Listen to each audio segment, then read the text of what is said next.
Hello everyone. In this recording we will solve a problem on pure translation.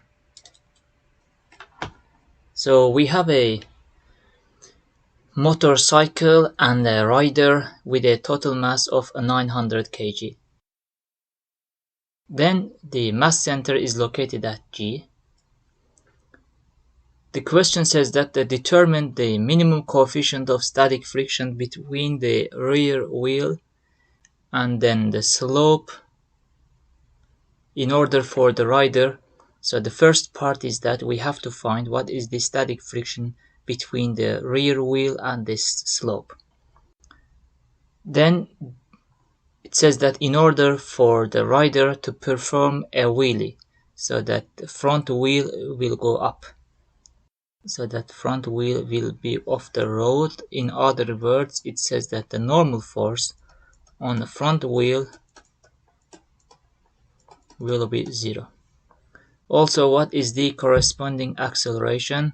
The front wheel is free to roll. Okay, so we are trying to find the acceleration G.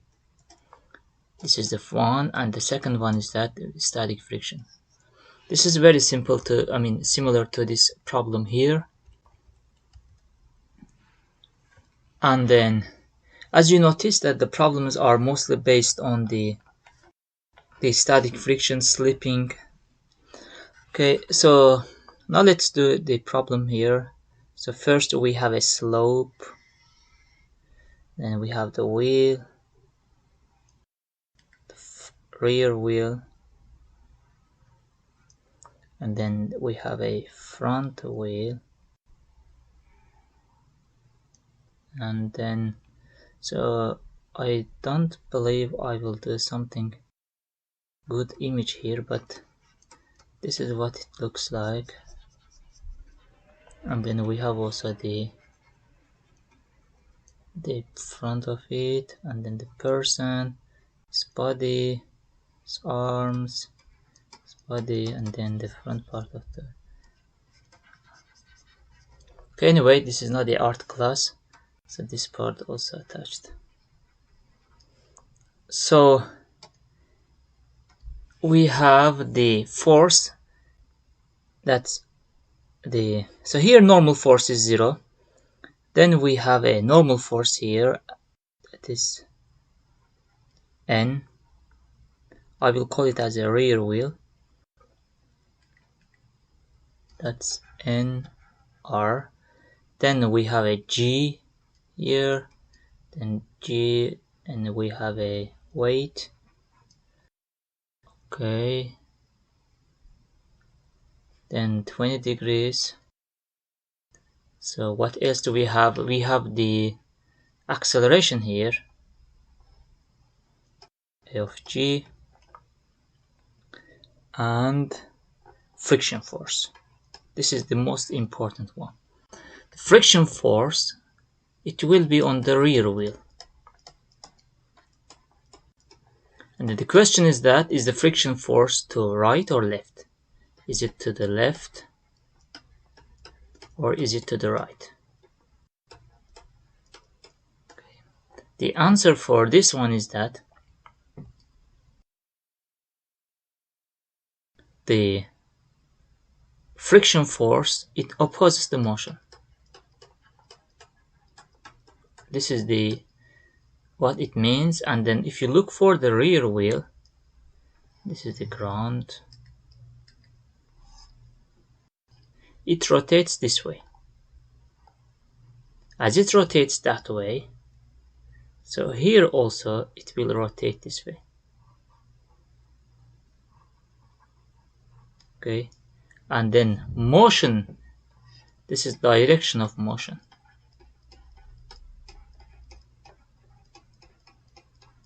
And then the friction force must be this way.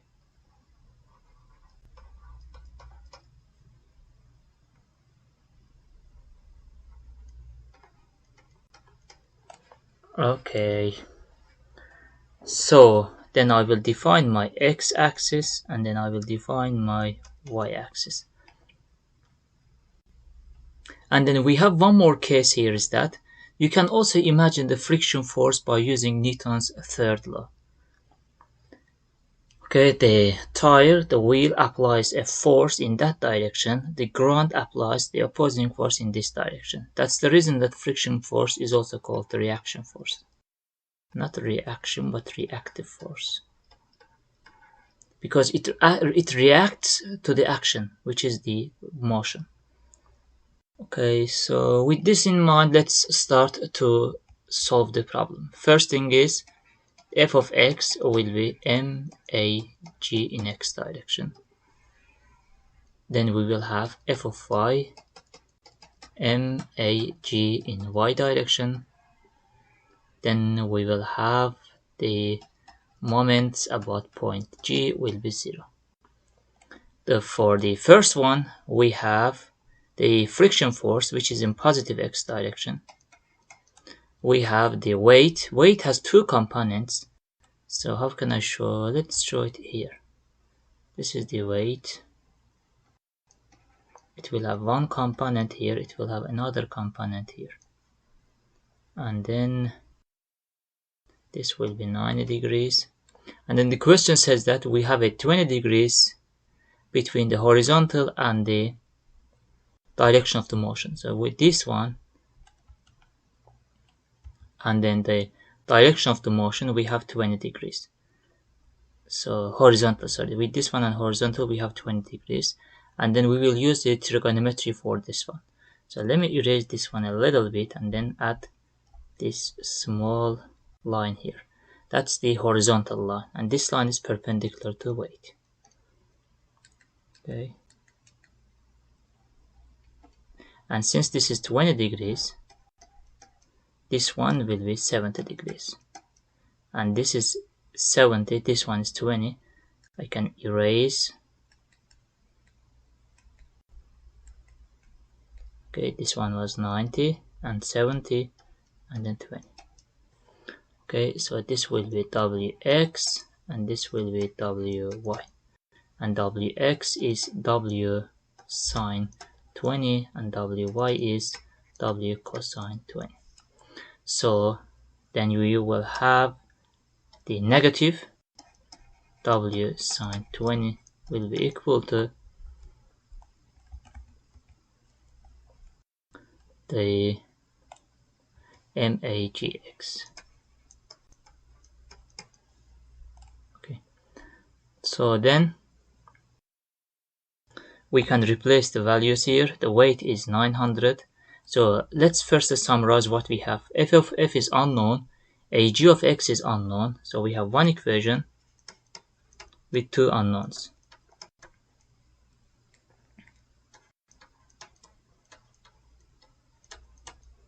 Okay. We need one more equation. So let's come back to this f of y. In y direction, we have the normal force and then y component of the w. So it will be that normal force in the rear wheels, y minus the wy, which is w cosine 20. Okay, that's 0. And then from here we have again one equation but one unknown. Okay, so nr is unknown, f of f is unknown, and then ag of x is unknown. Okay, so then this is done. Now comes the last part of the equation, which is the moment equation. To find the moment equation, so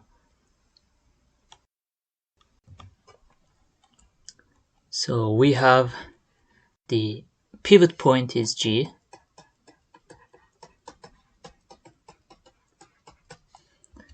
and f of f has an arm with respect to G. So this part is the, okay, so let me show it on the, so here. So we have f of f, this is point G, this is the arm.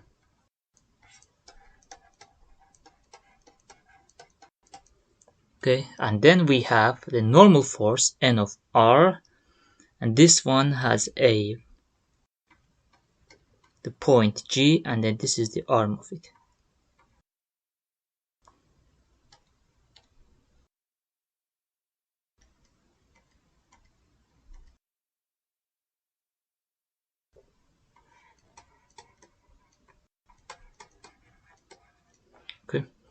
So this arm from here, we can see it is 0.5 meters, and this one is, we can see it is 0.6 meters.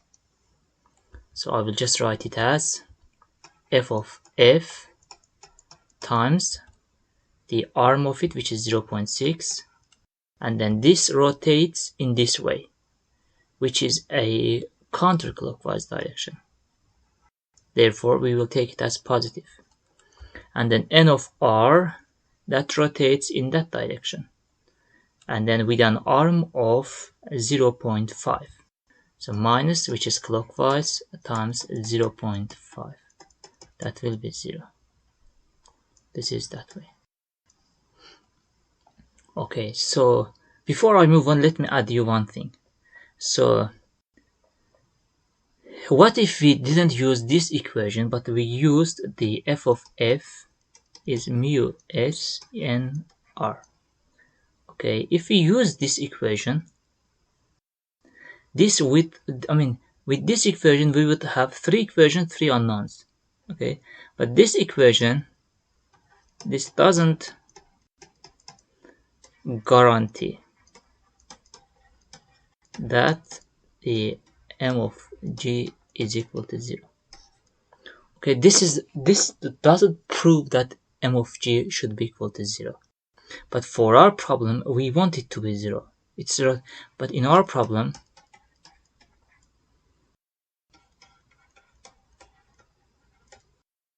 it is in rotational equilibrium.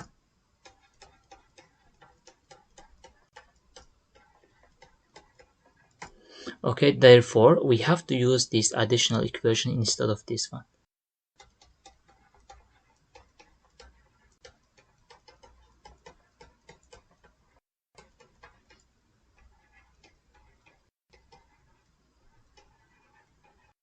Okay, that is the main important part here. Okay, so with this in mind, so we can write as f of f will be equal to n of r times 0.5 divided by 0.6. Okay, this is the final equation that we have. So let me see if there is anything that creates moment about point G. And then one more thing, the weight doesn't create moment because it passes through the pivot point.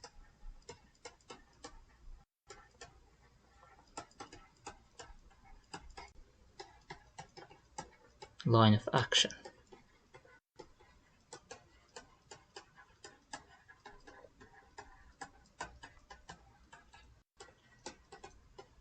Okay, so we solved, so we have the old equations, three equations. Okay, one equation, one unknown, so that is the one equation.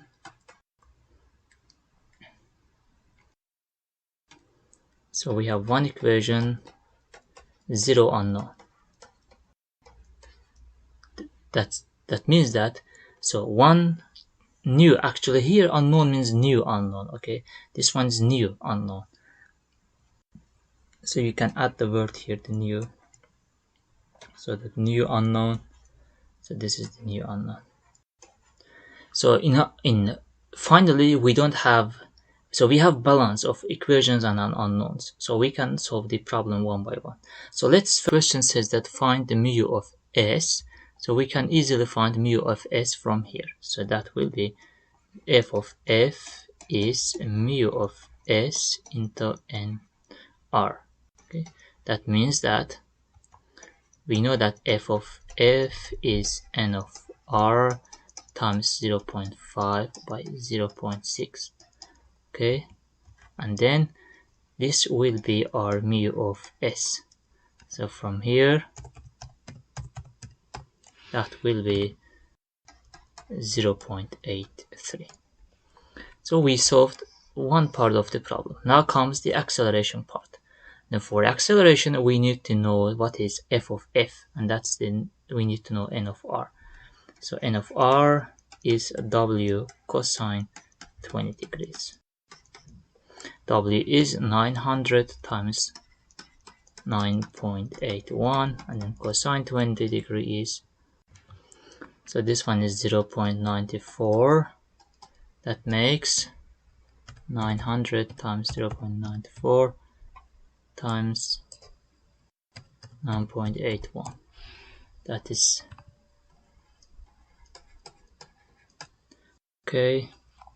Then f of f will be 0.83 times 833, and then that will be 0.83 times 833, 890 newtons. And then finally, this part, f of f minus mg sine 20 degrees. That will be magx. From here, we know that f of f is 6890, m is 900, this one is 9.81, this one is sine 20 is 0.34, m is 900, and then from here we can easily find it as minus times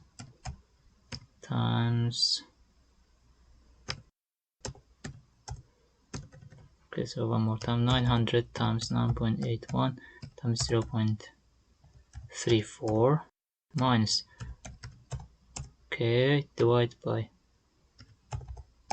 okay, 4.8 g of x is 4.32 meter by second squared. I subtracted this one from that one to make that the order of operation is good. But anyway, this is the final result, and this is the another result for the problem statement.